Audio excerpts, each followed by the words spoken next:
ఎన్నికల కమిషన్ నిష్పక్షపాతంగా పనిచేయాలన్న రాహుల్ గాంధీ వాదంతో ఏకీభవిస్తా.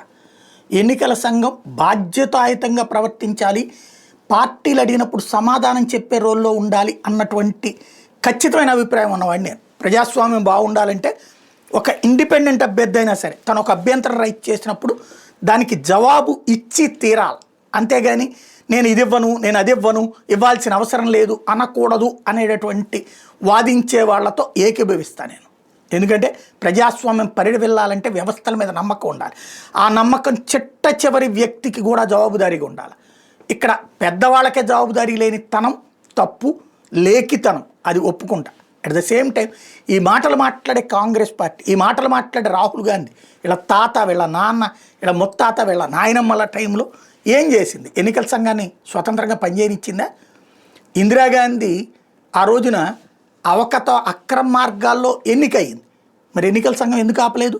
కోర్టు జోక్యం చేసుకుని కోర్టు తీర్పిస్తే చివరికి ఎమర్జెన్సీ పెట్టింది. అంటే తప్పు చేసినట్టే కదా.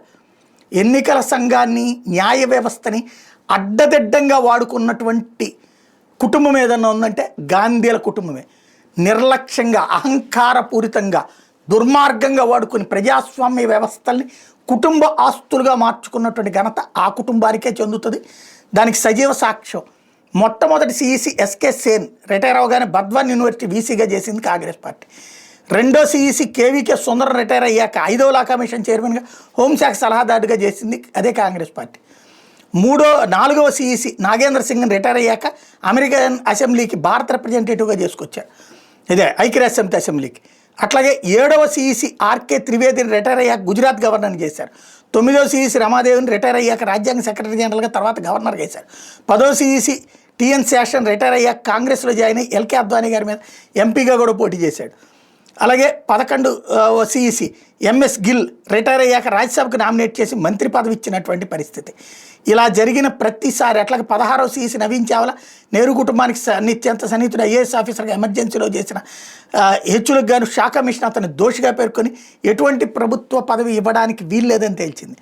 వీళ్ళు ఇప్పుడు చెప్పేటటువంటి మాట. ఇంకోటి మహదేవ్పూర్ కర్ణాటక, వీళ్ళే అధికారంలో ఉన్నారు. అక్కడ తేడా చేస్తే వీళ్ళే చేయాలి.